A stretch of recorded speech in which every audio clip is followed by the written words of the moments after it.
If your body is geared and set up hormonally and system-wise to either be a sugar burner or a fat burner, your metabolism is either burning sugar as fuel or burning fat as fuel. I think by now you're aware that when you're in protection mode, a natural reaction that's going to happen is you're going to slow down metabolism, which will explain why you have a sluggish metabolism. It'll also up the cravings for sugar and for salty things, which explains why you feel out of control around your emotional eating or nighttime snacking. And it also explains why you will have a tendency to gain weight and have a hard time releasing it. What can it use as fuel, since it's not going to let any fat escape from reserves, is it's going to get you to be a sugar burner. So you're either a sugar burner or you're a fat burner.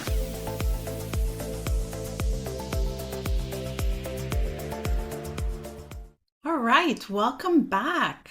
Welcome back. I love day 3 because, first of all, we're gonna bust a whole bunch of myths around metabolism. And I love always hearing the things that people have heard throughout their lives or the common beliefs that they have about metabolism. And so I'm going to be opening that question up in a moment as more people join us today. But I want to thank you for making it here to day 3. I want to thank you for watching the recording if you're here. I want to also thank you if you did come in live and now you're also watching the replay, because you are an excellent student and you are going to give yourself grace during these 9 days together. Today we're on day 3 of the 9, where you're going to be open to learning something new about how you're going to approach your health and fitness journey. Now, today we're going to talk about metabolism, which means we're going to talk about diet, and we're going to tie in, of course, the conversation that we've been having about the nervous system. And we're going to tie in also how we can watch this whole entire episode play out. Remember, I shared with you that the moment that you can start to see this playing out like it's a movie, then you can start interrupting the pattern. And the only way that this could ever be possible is if you're able to watch this like a movie and not judge it, not get mad at yourself, not berate yourself, not get stuck back into the cycle by adding a secondary emotion, which is why we always talk about in the Make Peace with Food course, for you to heal, you have to watch this play out from a non-judgmental stance. And we're going to do exactly that. And so if you haven't done so yet, go ahead and grab your workbook. I've sent you a workbook earlier today when I sent you the reminder email for the masterclass. Michelle just posted it here in the chat. And if you visit, and when you visit the replay page, you're going to see that there's a link to download the workbook for each day there as well. FYI, Saturday and Sunday, we bring it together with Q&A and spotlight coaching, which means now's the opportunity for you to join in. I won't be the spotlight on Saturday. We all will be, and I'll be unmuting you. And if you're open to it, and if you're wanting and you feel called to share or to ask a question, you'll have an opportunity to do that. That being said, there are no workbooks for Saturday and Sunday because it's an open conversation. Okay? Now, we're going to put up the poll in just a moment, and I'm also going to ask you a question about metabolism in just a moment. But as we start to move forward, one thing that I want you to keep in mind today is that the paradigm that we've been taught about diet and weight loss is completely backwards. We've been taught that if we want to release weight, we have to cut calories, right? If we want to release weight, we have to cut calories. That's part 1. Then part 2, if we release weight, then we're going to be healthy. And that's why you visit the doctor and they say, you know, you really got to lose weight. You know, you put on 10 pounds, you put on 20 pounds, you really got to lose weight because you've got your high blood pressure and you've got your cholesterol, and I'm going to put you on this medication if you don't lose weight. So if you lose weight, you'll be healthy. And that's what they tell us. As if we need somebody to tell us that. Like as if I've gone to the doctor and I'm not aware that clearly something needs to shift. So thank you so much for informing me. Because here's actually what the truth is. The truth is you have to be healthy first to release weight. I'm going to say that again. You have to be healthy first to release weight. It's not the other way around. Releasing weight does not make us healthy. Us bringing our mind, our body, our nervous system into optimal health, balancing our hormones, working on metabolism in the way that I'm going to share with you today, as well as understanding that gut health is a huge component of this. When you focus on becoming healthy first through all of these different systems, your body will release weight. And that's why no matter how much you've tried, if you've been struggling with your weight and your health for a long time, that's exactly why it hasn't been working. Because you're focused on releasing weight. You're focused on cutting calories. What you're actually doing is you're putting your body in another form of stress, which I talked about on day one, a stress called food scarcity. So my body is already in such alarm. My nervous system is super activated. We've been talking about nervous system from day one. We're going to continue this conversation because again, by the end of these 9 days, I want you to become a pro. I want you to completely understand exactly why this is happening and how you can start to move towards your healing. And so we trigger protection mode or sympathetic nervous state anytime we feel unsafe, anytime our body senses a danger, whether that is physical, whether that's something we see or something we experienced physically, or even that internal self-talk. And today you're going to also learn that you trigger yourself into protection mode through some of the foods that you're consuming and through some of the things that make up your diet.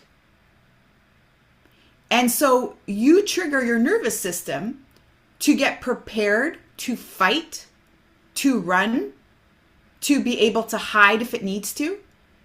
And so what happens is this becomes your baseline. The more you trigger your nervous system in this way, this eventually becomes your baseline. And if this is your baseline, your body doesn't even remember what it feels like to feel safe anymore. Because now, when it's the smallest thing that's happening, it's not sending one fire truck, it's sending 10 fire trucks. So when there's that small discussion happening with your kids that turns into a fight, it's no longer a small reaction of anger, it's a huge reaction of anger. Notice how your reaction becomes more and more exaggerated over time. Like it doesn't take very much to trigger you because you're always triggered.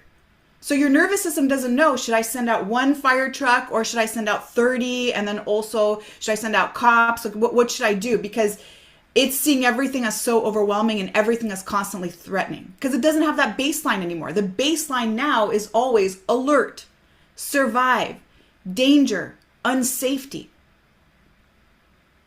And so today you're going to learn that your diet is everything that you ingest. I want you to write this down. Your diet is everything that you are ingesting from your environment. It's what you're consuming through your mouth through the form of food. It's what you're watching on TV. It's the shows that you're watching on Netflix. It's the news that you're watching. It's your friends. It's who you're hanging out with. It's how they're making you feel. It's your family. It is your breath.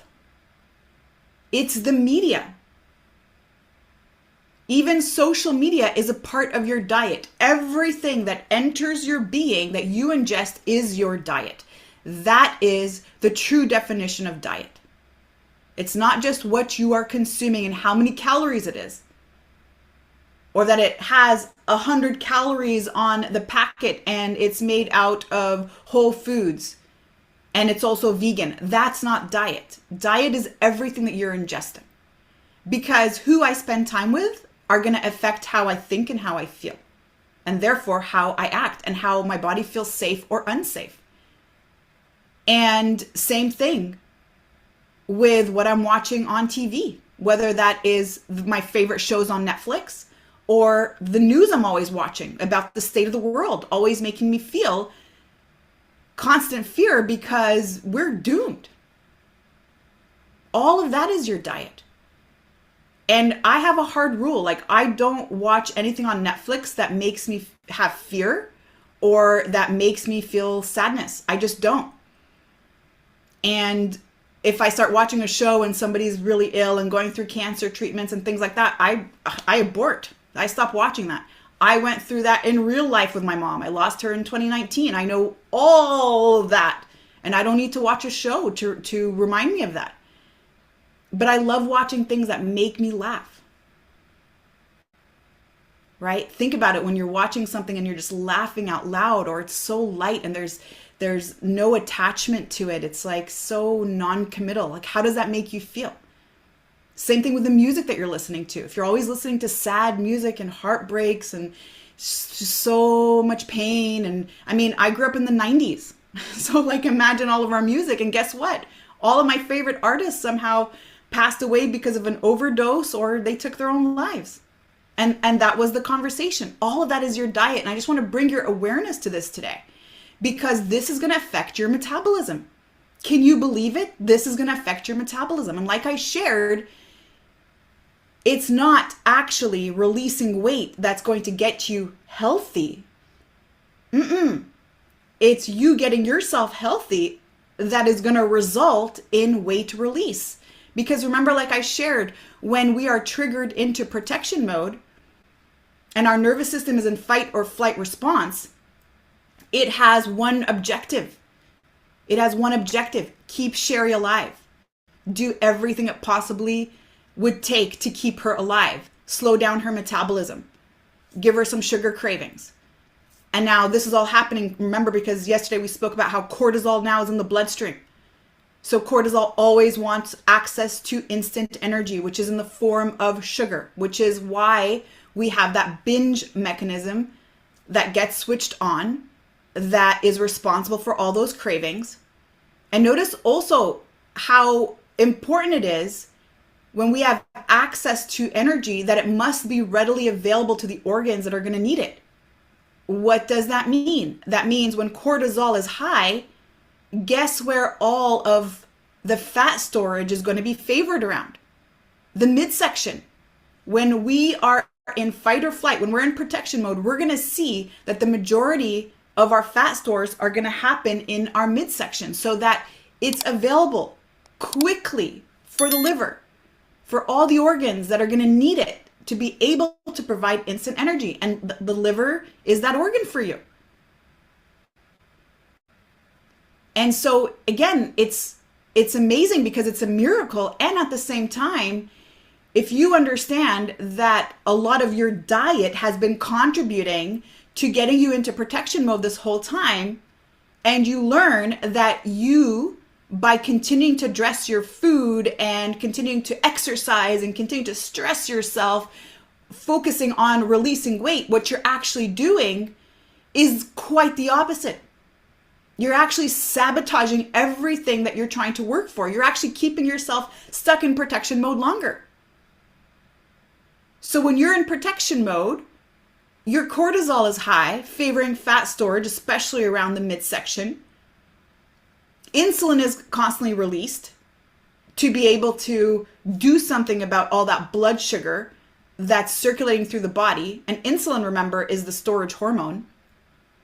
So not only is it going to store glycogen in the muscle and in the liver, but everything else that's left over is going to be converted into fat. And since, again, the second role that we spoke about yesterday, since it's a storage hormone, it's going to keep everything there. It's not going to let any energy escape that tissue. It's actually just going to get you to keep eating more. It is a hoarding hormone. Insulin is your hoarding hormone. And so when you realize that who I hang out with, what I'm watching, what I'm consuming, whether that's through my mouth or through my breath, is going to affect my nervous system, now you actually start to look at your health in a very different way. Your diet now becomes, okay, who do I need to distance myself a little bit from in my life? Like, who do I need to limit my exposure with?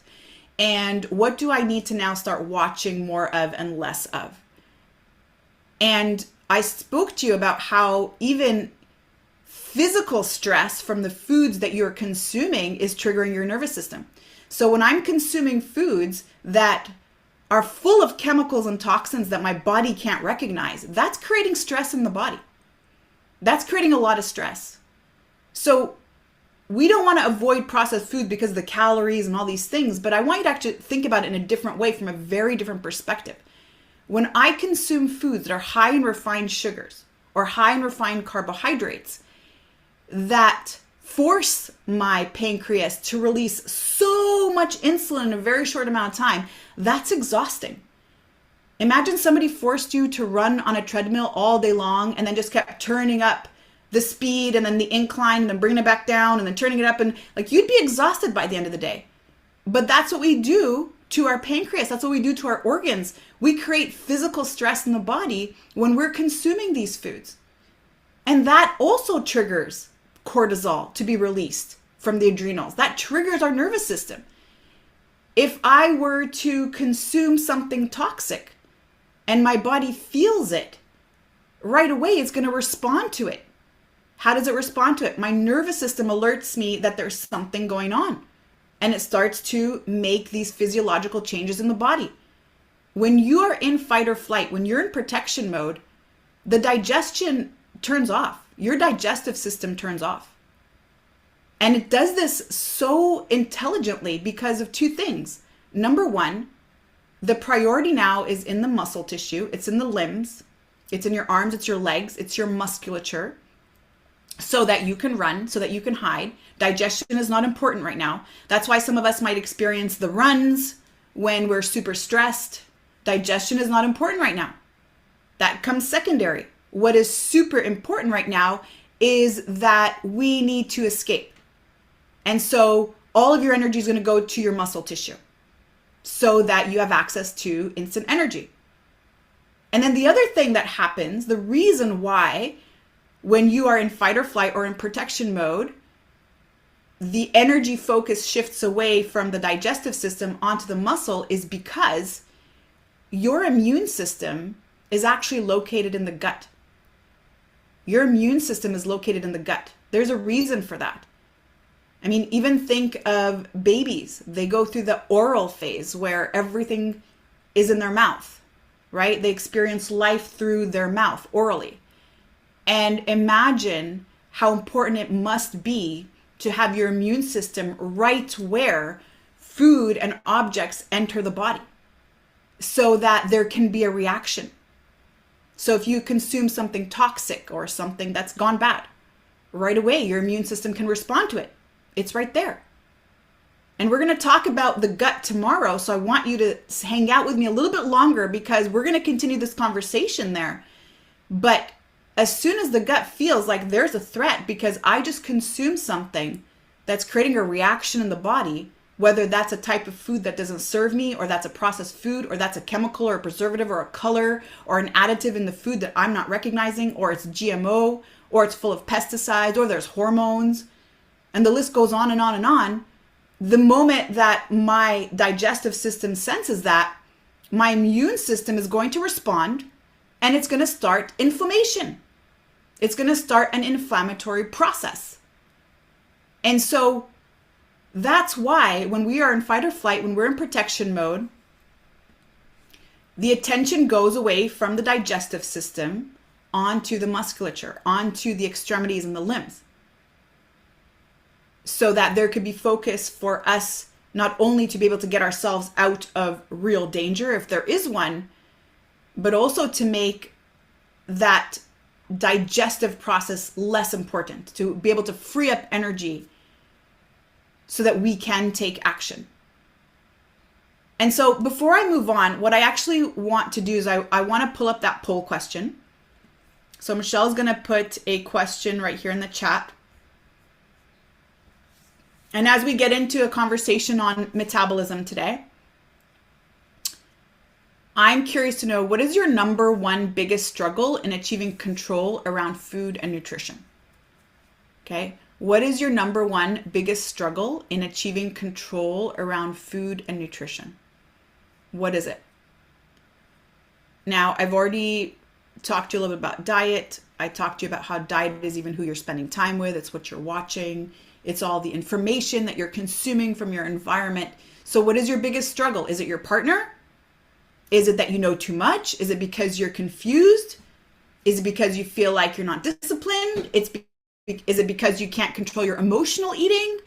Is it because you can't control your binge eating or your nighttime snacking? Is it because you visit mom every single week and she's always making your favorite childhood foods? What is it? What is the reason? What do you believe is your biggest struggle in achieving control around food and nutrition? And maybe it's because also your body is now just rebelling. It's tired of dieting. Maybe you're noticing like, oh my God, like I just don't want to diet anymore. So I'm super curious as you share this.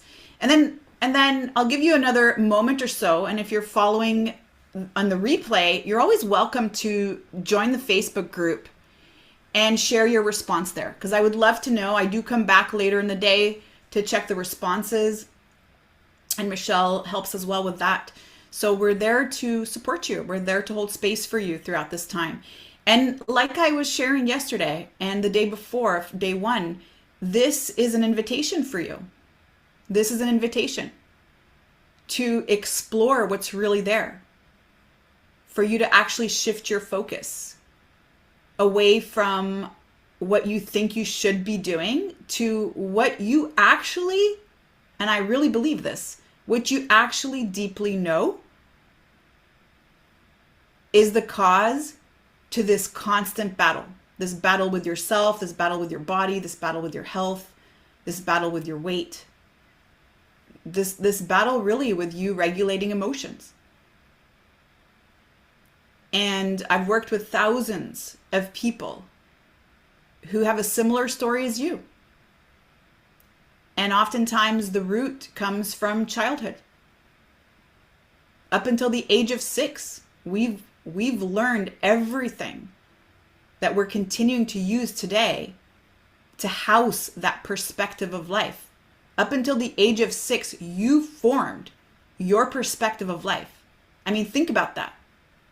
By 6 years old, you already have enough information to create unconscious beliefs around life, and you're still using them to today. And remember, the word unconscious means you're not aware of. And that's why if you're noticing you're turning to food to cope with certain emotions, or you may have even endured a trauma that you've completely blocked out. I work with people who don't have a lot of memory during childhood. And their first memory is like something like 6th grade, like around 12 or 13 years old. I mean, there's a lot there. Think about that. There's a lot that the body has stored and continues to still use to operate today. And this is all, remember, information that's stored in the nervous system. Everything we're going to be talking about today is information that is stored in your nervous system. And so thank you for your responses and thank you for sharing. And now, as we jump into our conversation on metabolism, I'm curious, what do you believe about metabolism? What are your beliefs around metabolism?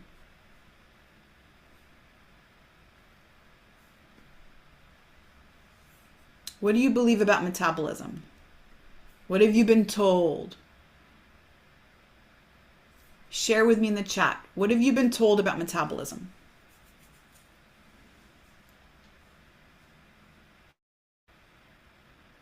I remember when I was growing up, I heard this all the time from my mom.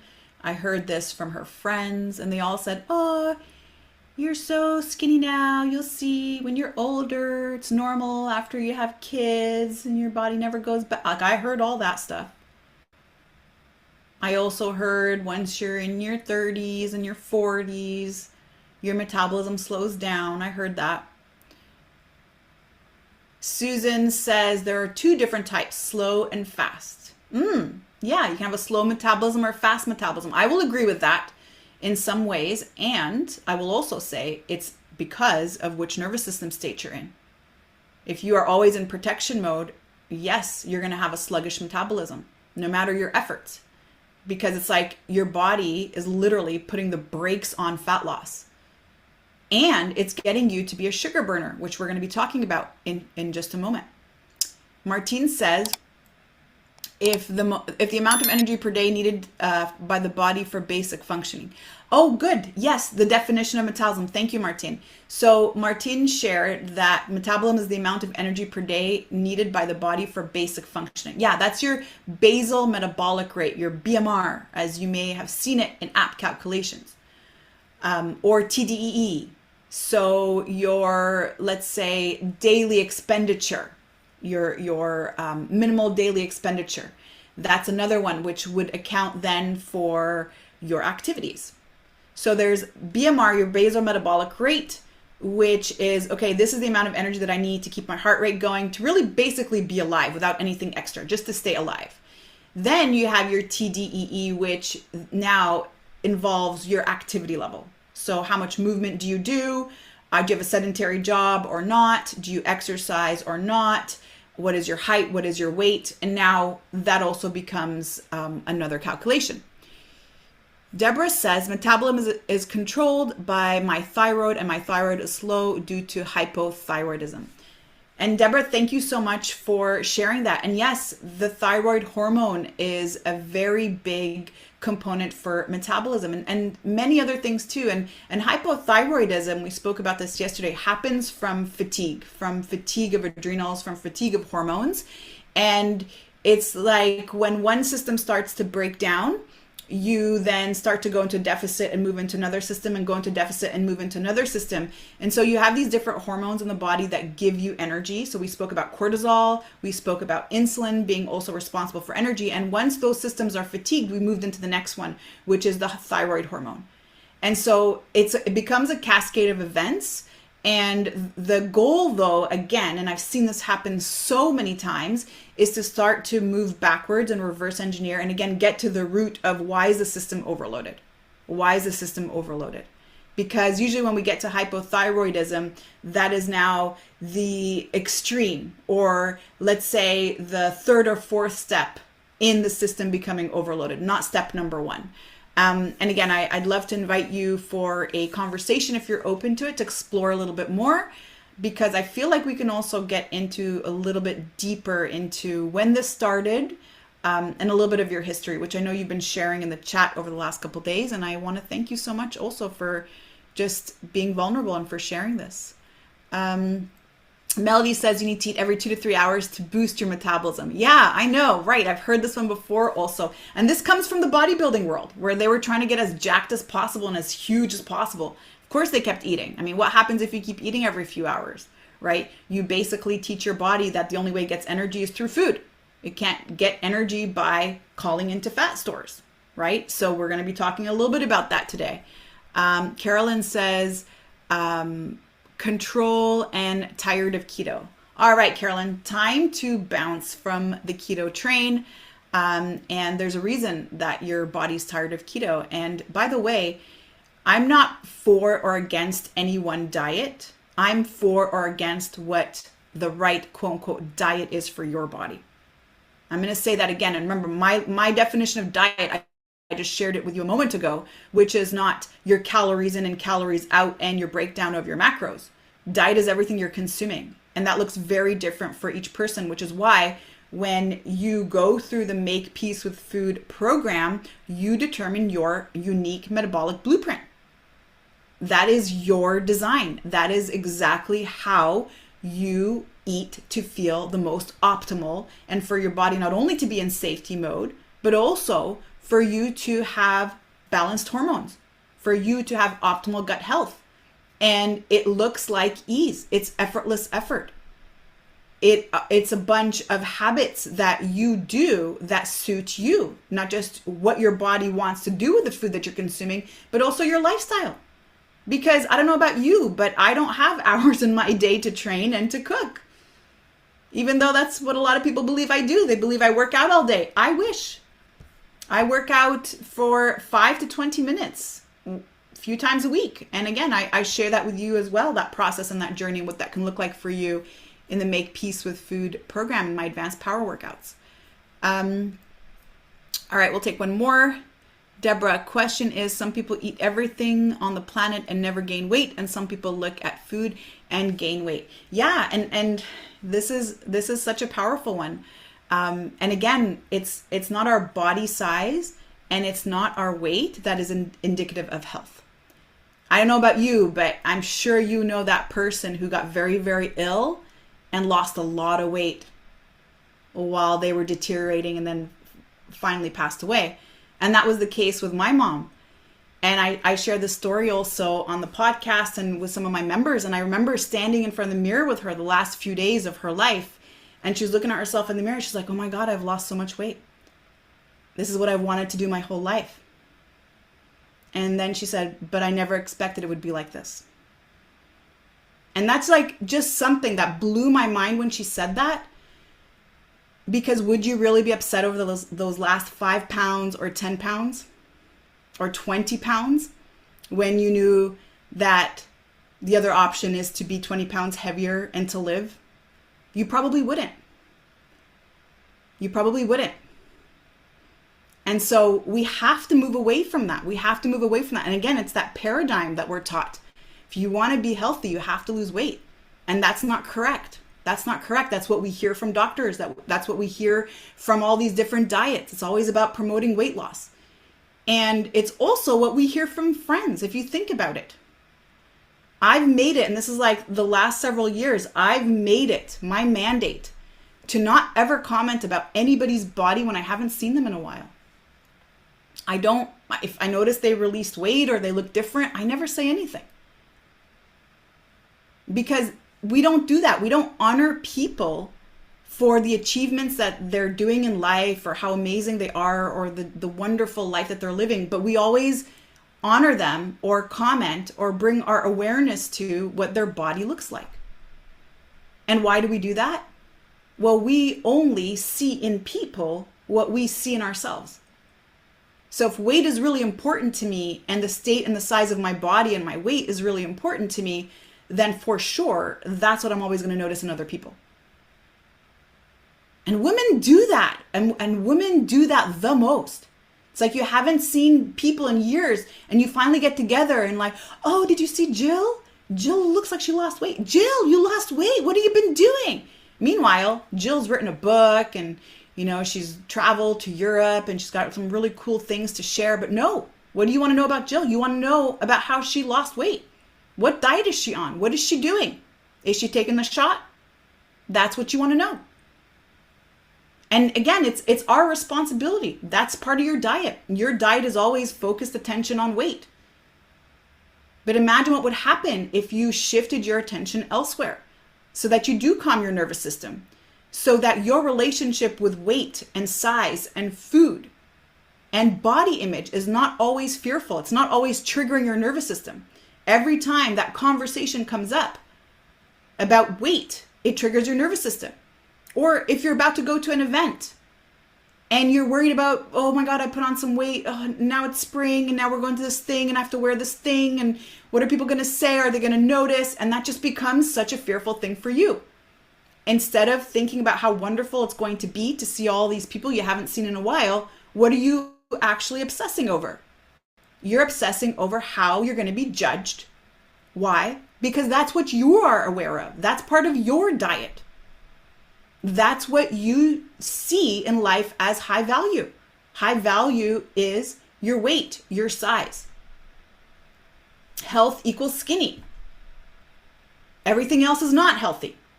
Those are your unconscious beliefs. Yeah, and I see a lot of you nodding your head. And again, this is what I mean by this is us auditing our diet. This is how we actually change our diet. This is the diet that we are most concerned with, that we have to do something about. So type a 1 in the chat if you're resonating with that. And type a 2 in the chat if you absolutely disagree. And I welcome that too. You can type a 2 if you want. I welcome that. Yeah. Yeah. Awesome. 1, 1, 1, 1. Yeah. And now it's up to you. Now that you know this, what are you going to do with it? Are you going to tune off in about half an hour and just go back to the daily usual thing? Or are you going to decide that you're going to be somebody who's going to make a change? Not just for yourself, but for everybody around you. And you're no longer going to be that person who's looking at whether a person gained weight or lost weight, because that's reflective of your own perspective of the world based on how you judge yourself.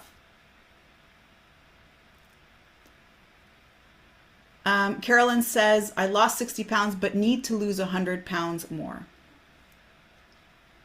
Carolyn, thank you for sharing this. And I always like to view myself as a coach who doesn't just cheerlead. If you've worked with me, even if you've just heard my conversations on the podcast, my goal is to support you. Yes. My goal is to encourage you. Absolutely. And then also as your coach, I will challenge you, and I'll challenge what you say. I'll challenge your language. I will challenge also your perspective around health and the things that you're doing. And you brought this up, and I want to also challenge this language, because this is an opportunity for all of us to learn from it. So we spoke about the scarcity mindset yesterday, which is always the lack mindset, which is always the what I still have to do, what I still didn't do yet, what I still need to do. And it's the type of mindset that doesn't look at what I've done, it focuses on what I haven't done. And so when I read this question, I can tell you my nervous system is triggered, because you and I, like I said, we are one. I see in you what I see in me, and that's why that triggers me. So when I say I've lost 60 pounds but need to lose 100 more, what I'm seeing is, number one, I'm not acknowledging myself for the effort that I've done, because that's a huge accomplishment in itself. And not that you've lost 100 pounds, you've released 100 pounds. And I also want to challenge that language, because lost means I want to still find it. The brain, when it hears the word I lost something, it also hears I need to find it again. Released means I've let it go. And so when I've lost my keys, I'm looking for them. When I've released my keys, I don't need them anymore. So the first thing is, we don't use the word lost, we use the word released. And that's why this masterclass is called Rapid Release. You're not just releasing weight, you're releasing unwanted, unconscious beliefs. You're releasing overwhelm and stress and fear. You're releasing a lot of things because you no longer want them, so you're not losing them. And the second thing, but need to lose 100 more. But there's a big difference between using the word and use the word but. Okay? So if I would say something like, I want to start a business, but I'm a mom, versus I want to start a business and I'm a mom. How does the body receive that? I want to do this, but there's this. Or I want to do this and there's this. But is very limiting.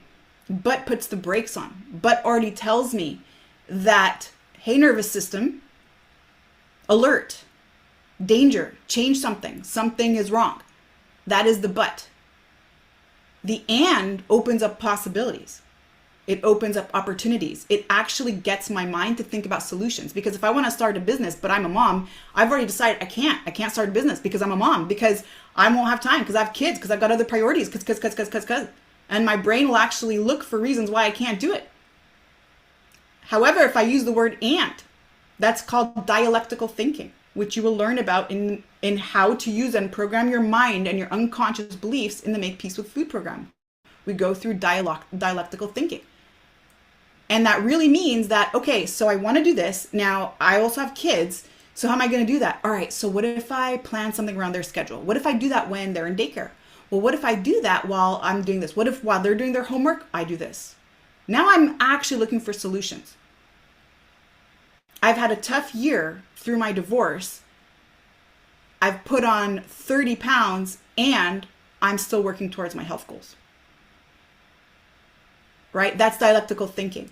This has happened, and at the same time, the absolute opposite opposing thought and action is also happening at the same time. And now my mind feels relaxed. It doesn't have to be either or. That's scarcity. It's good or bad. It's right or wrong. It's do it or don't do it. It's yes or no. Whereas when you open up that and, you're opening up for solutions and for opportunity. So thank you, Carolyn, for your honesty and for sharing. And I hope that you've received this in a way where I will gently and lovingly push you to view your blind spots. And that's for me why I also have coaches. By the way, don't ever hire a coach who doesn't have coaches. Just a side note. If I'm telling you that you need to work on yourself and there's personal development is really important and I don't have a coach, then really don't hire me. That's messed up. That's like actually red flag, red flag, red flag. I have many coaches and I've always had coaches. And I will always look for somebody to help me see my blind spots when I'm ready to take on a new opportunity in my life. Because I know my own stories. I know my own unconscious beliefs. And a coach is there to hold a mirror in front of you to say, hey, by the way, this is what you're doing. I don't know that you're aware of this, but this is what you're doing. And then once you learn that, you can't unlearn that.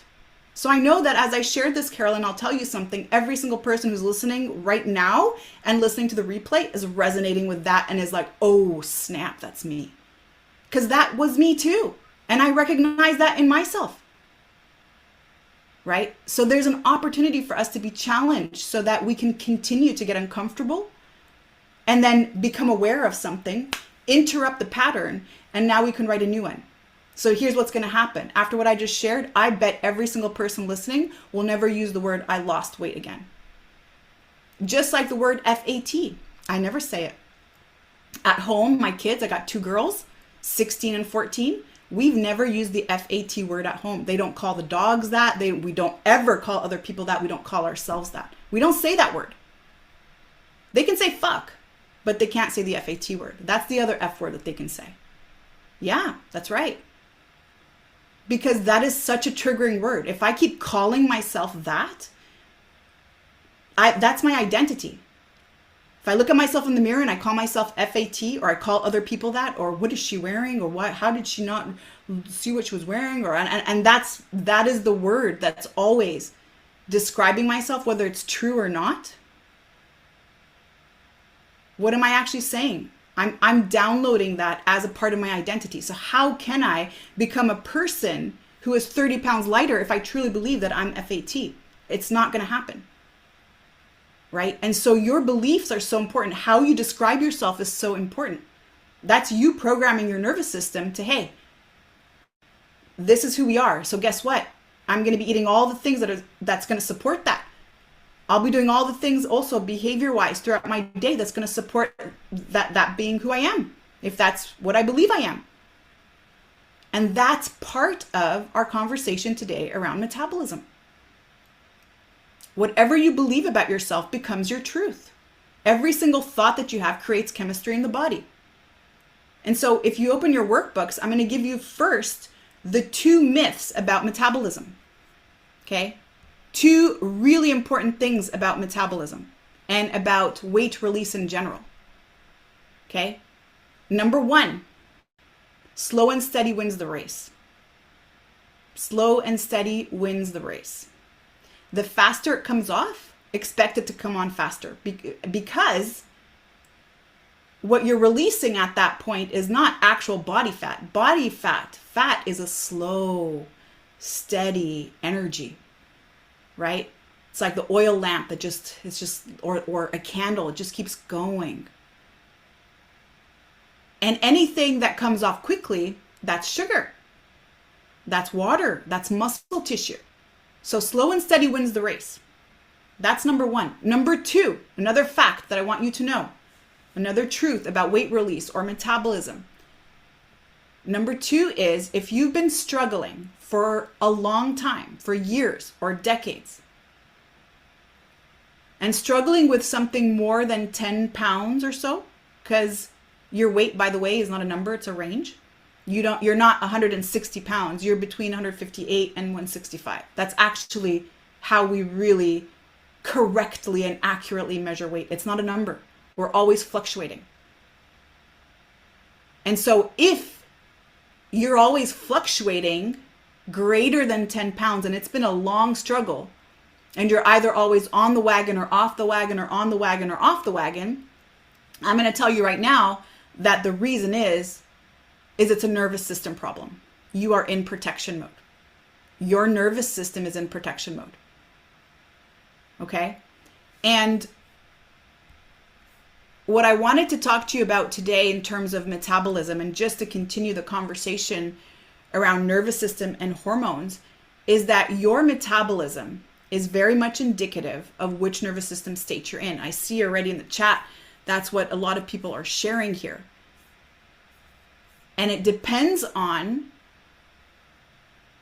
if your body is geared and set up hormonally and system-wise to either be a sugar burner or a fat burner. Your metabolism is either burning sugar as fuel or burning fat as fuel, predominantly. Okay, nothing is 100%, but predominantly. And so we spoke about the nervous system. I think by now you're aware that when you're in protection mode, a natural reaction that's going to happen is you're going to slow down metabolism, which will explain why you have a sluggish metabolism.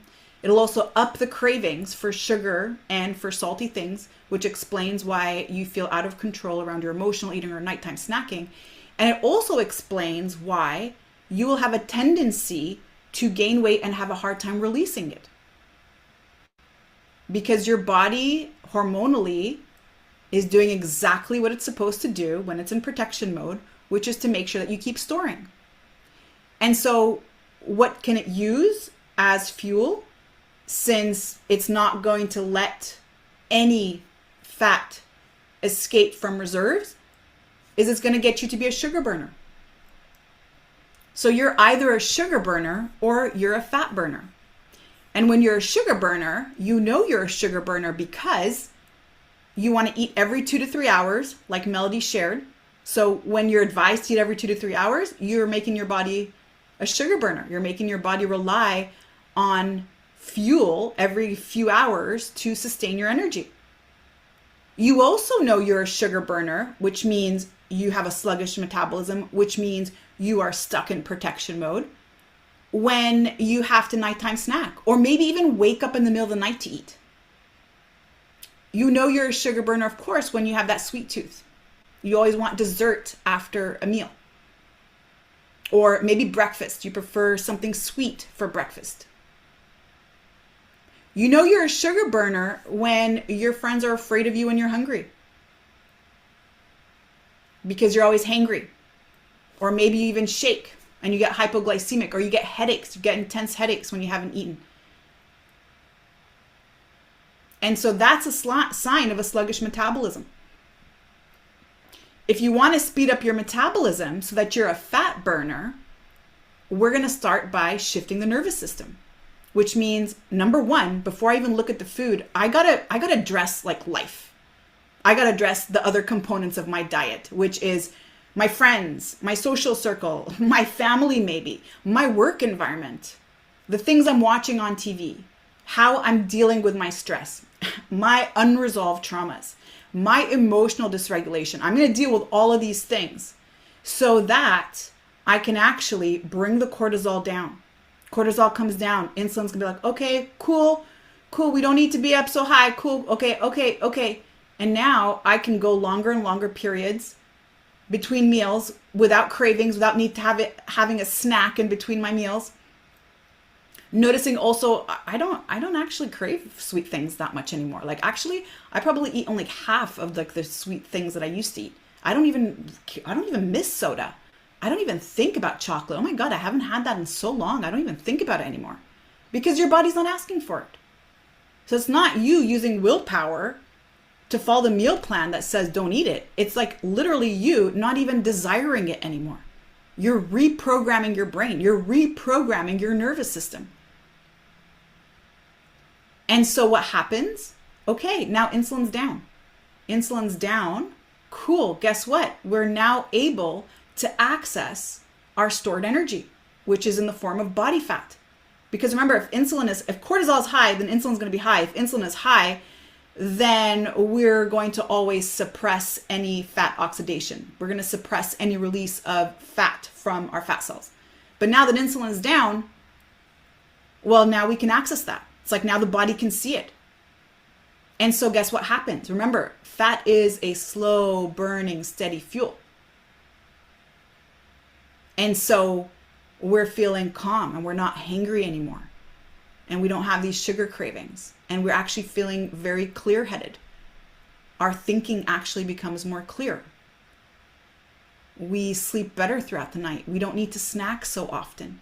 And we see a transformation in our physical body without even doing the effort.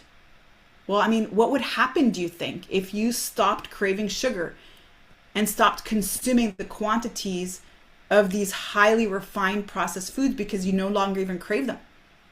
Not because you're forcing yourself to stay away from them and using all kinds of willpower, which, by the way, we know is only short-lived, but literally because you don't want them anymore and you don't consume them anymore. What do you think is going to happen as a side effect to doing that? Your body's naturally going to rapidly release, won't it?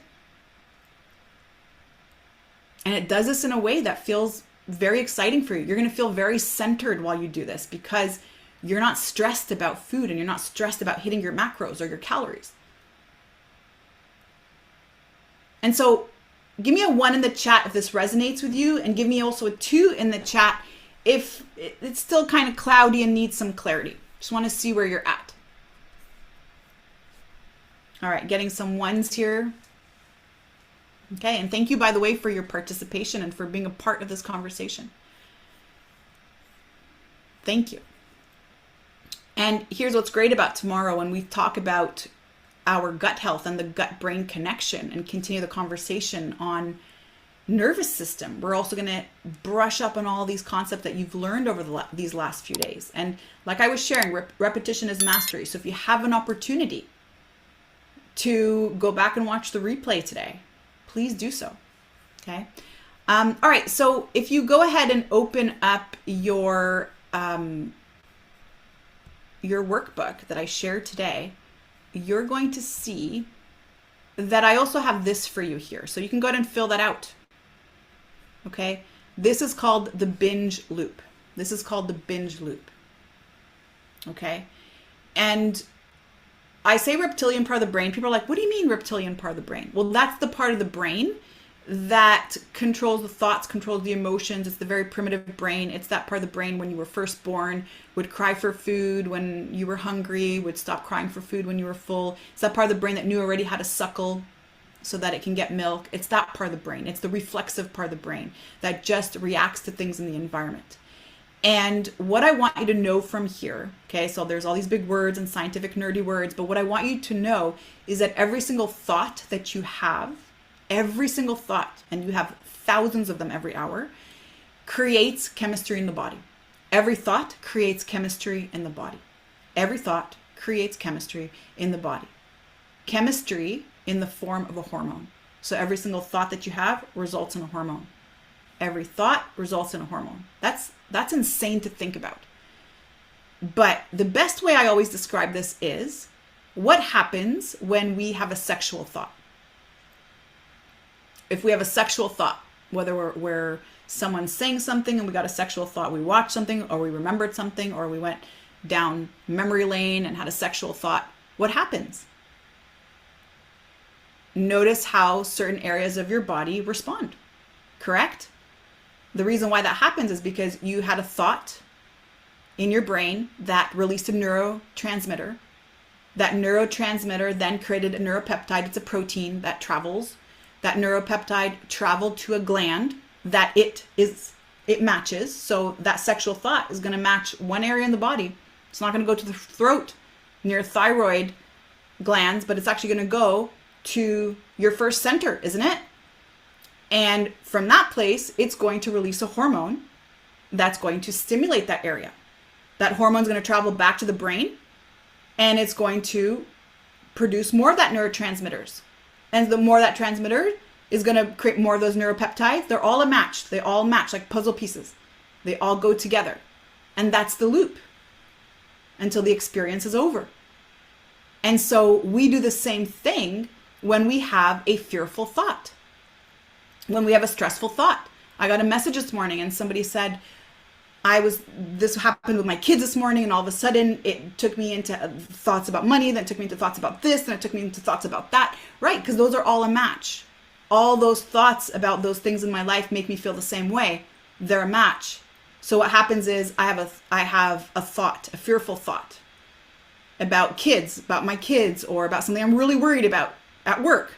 And then all of a sudden, it creates a neurotransmitter. And that neurotransmitter is going to create the neuropeptide, which is going to travel into the body. And now I'm feeling sweaty and I'm feeling angry, I'm feeling anxious, and I'm going to feel all these things.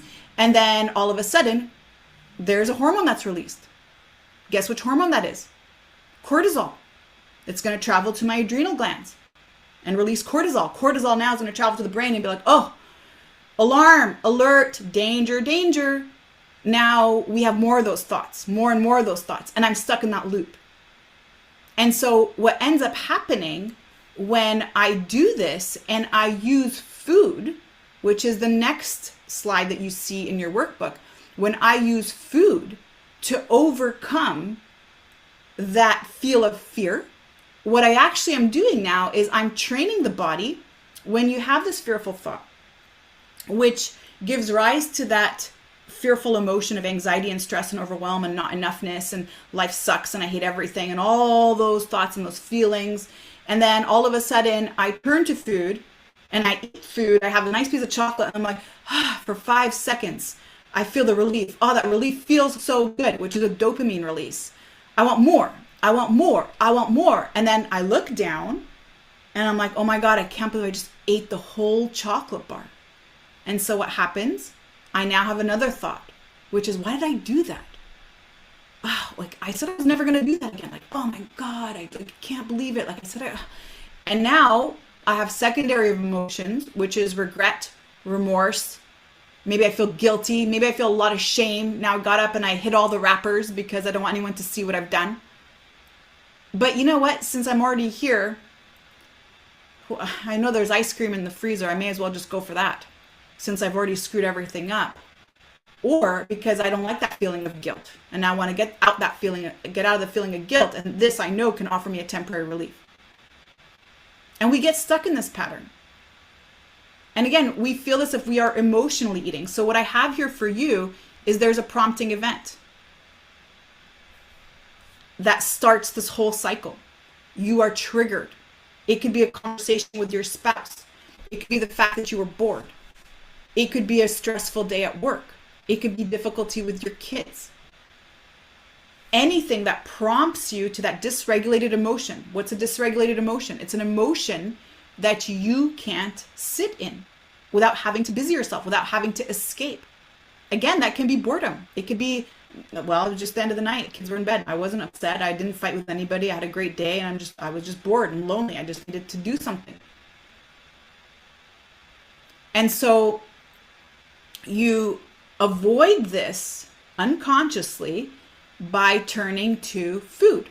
Or I wrote here in D, binge eating, feeling out of control, but this could also be smoking a joint. This could also be having a glass or 2 or 3 of wine. This could be scrolling on social media. This could be finding an ad on social media and buying that whatever dress or that whatever device for your face that you think that you need all of a sudden. All of that is a dopamine reward. And then what do you feel? It feels, right as soon as you press purchase on Amazon, or as soon as you eat that first bite of chocolate or chips, and that relief. And now, since we overdo that, and once second order thinking kicks in, and we start to feel secondary emotions, which is, why did I do that? Shame, blame, criticism. We get right back into the cycle. And so notice from here, what I want you to take away is how important it is to monitor that secondary emotion.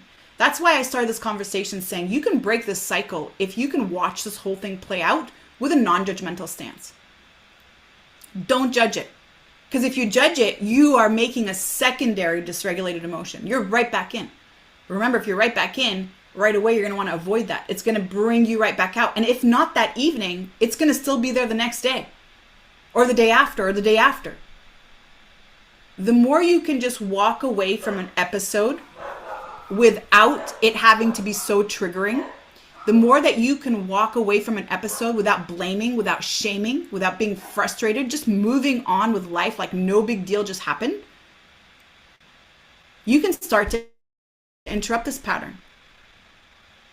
But what you're actually doing through that self-judgment is you're making your nervous system believe that, oh my goodness, there's a lot of fear and anxiety and worry and shame and all these negative emotions and dangerous feelings associated with food in general or the act of eating. And if you're hiding food, if you're hiding your behavior, if you are downplaying your behavior to your nutritionist or to your dietitian, that already in itself speaks a lot. Because right in the chat, I want to hear what you have to say. Why would we hide something? Why would we hide something? Why would I not be honest with something?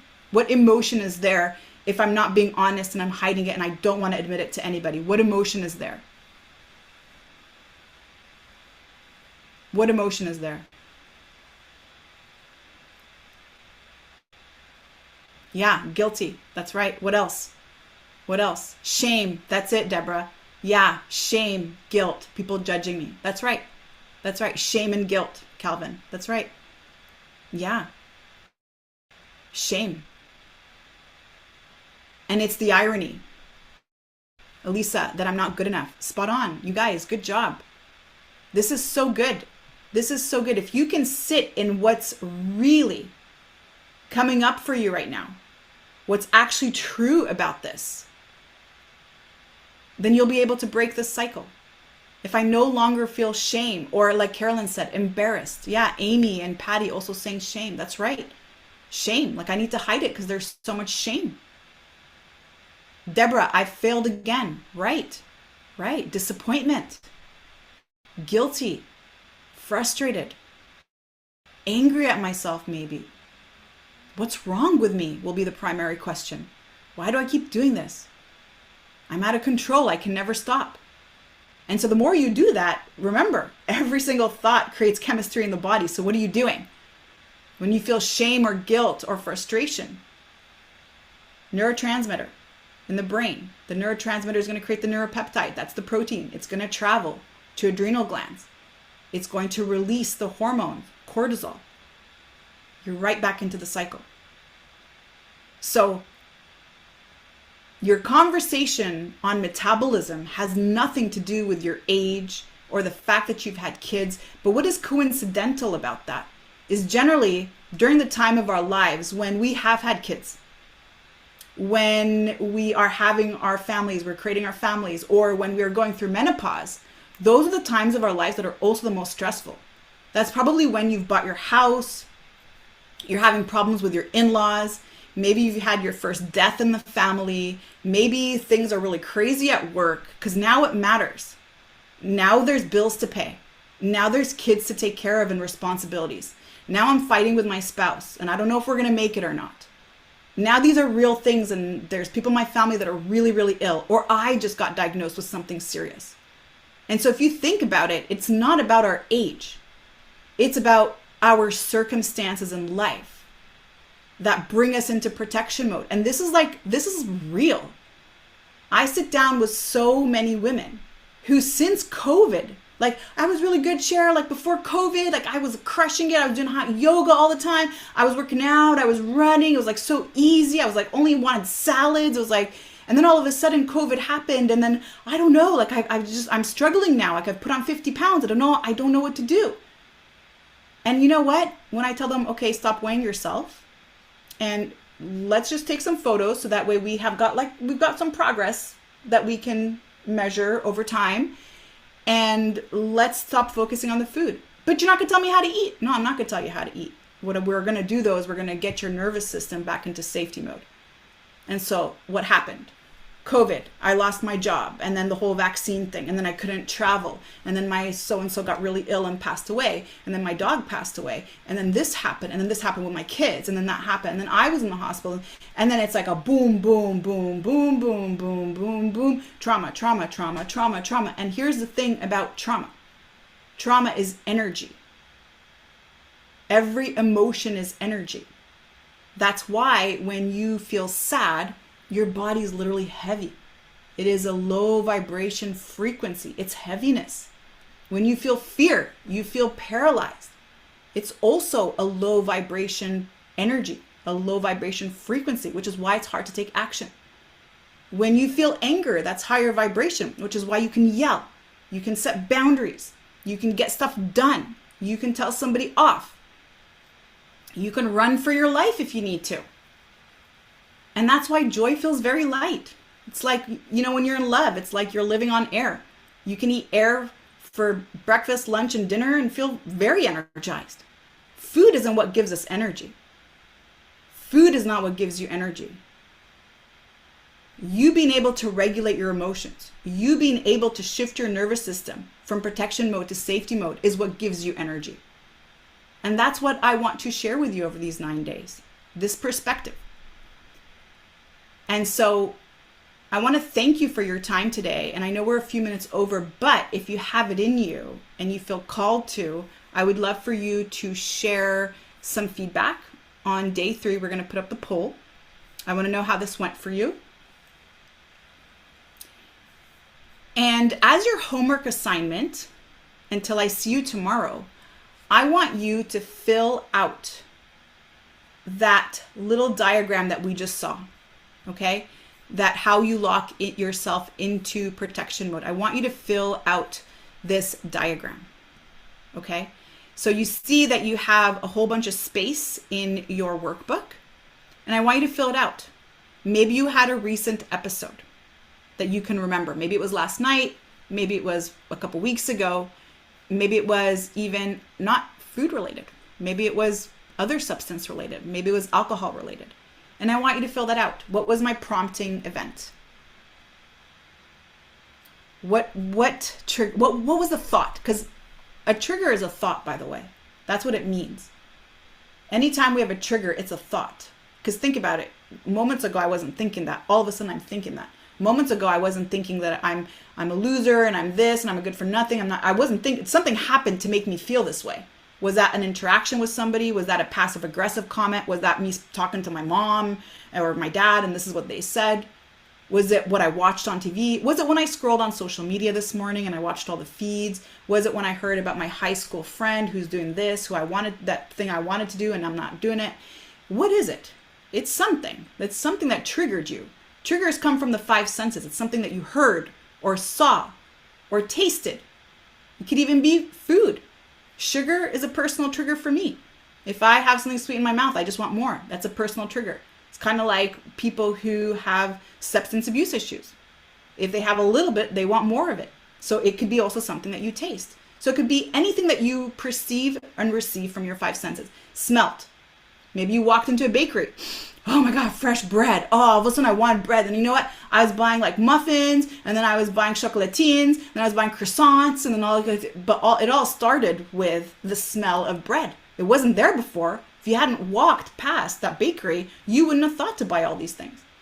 So that's your trigger. Trigger comes from the 5 senses. And it gives rise to a thought. And depending on the thought, remember, it's going to create chemistry in the body. It's going to give rise to the neurotransmitter, the neuropeptide, and then go to the gland where it's going to get the right hormone. By the way, cortisol comes from the adrenal glands. But guess what? We have oxytocin, which comes from different glands that are around the heart. And we have other hormones that are released in response to just our thoughts. Things that either make us feel joyful or feel love or feel kindness towards ourselves, which is why I keep talking to you about the importance of that inner narrative that you got going on. How are you speaking to yourself? Because the way your body's going to respond is going to be very different if you're like, Sherry, you're such a badass. I love you. Like, oh my God, good job, girl. You did it. That my body's going to receive very differently than, what's wrong with you? Is that all you did? Oh my God, you're so out of shape. Oh my God, what's again? That's also like, I already feel my body shifting saying that. So your body's going to respond to whatever your thoughts are. All right. And the question I always get, which I'm not surprised, because if you're asking this, well, how do I stop my thoughts then? Well, how do I do it? Well, how am I going to do that now? Right. And I'll give you a little hint, because we still got 5 days together, 6 days together, actually. We got 6 days together, including the weekend, which is really important to show up to. I know it's your weekend, but hey, here's an opportunity to hang out for an hour. Bring your coffee and let's hang out and let's go through your specific questions. I'm super happy to hold space for you and to give you actual actionable steps. And for anyone who keeps a lawn, when you have weeds in the lawn, you have weeds in your lawn, what happens if you pick out every single one? What happens? You come back the next day and what? They're back.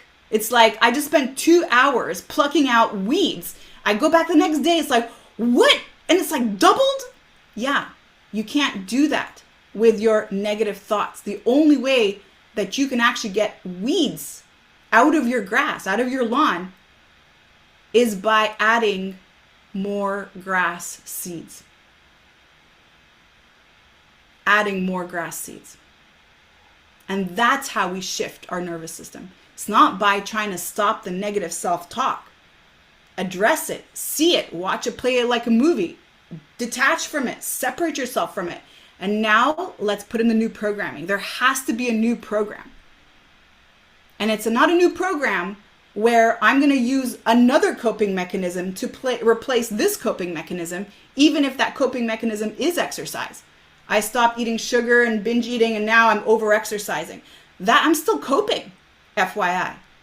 My goal for you is to not rely on anything to help you regulate, but for you to be able to self-regulate. And the way you're going to do that is, number one, you're going to plant more grass seeds. You're going to plant more thoughts. You're going to reprogram your unconscious mind. You're going to reprogram your nervous system. And then number two, you're going to understand how to get into the body and release all that stored energy, that stored trauma. Let me tell you something. If your body is hoarding weight, if your body is hoarding body fat, this is a direct sign that it's holding on to stored trauma. It's holding on to stored trauma. That is energy that's trapped in your body. And when you learn how to release that stored trauma, you learn how to regulate your nervous system, the weight is the side effect. That's just the fun part. It gets so fun because you're not even dieting. You're just literally watching yourself transform. Again, I started off this conversation saying it is our responsibility to shift that paradigm. We don't lose weight to get healthy. We become healthy, and the body will release anything it no longer needs, that doesn't need to hold on to, because your body's holding on to that for protection. That's why it's called protection mode. It's not called sabotaging mode or terrible mode or bunghole mode. It's called protection mode because literally your body's just protecting you. And it's doing a great, great job. So thank you so much for your involvement today. I hope this has served you today. Thank you for hanging out with me a little bit longer. And I look forward to continuing this conversation tomorrow. So we'll be here tomorrow. We're going to talk about the gut and brain connection as it relates to the nervous system and how we can begin to rapidly release throughout these conversations we've had together. Have a great rest of your day, and I'll see you tomorrow.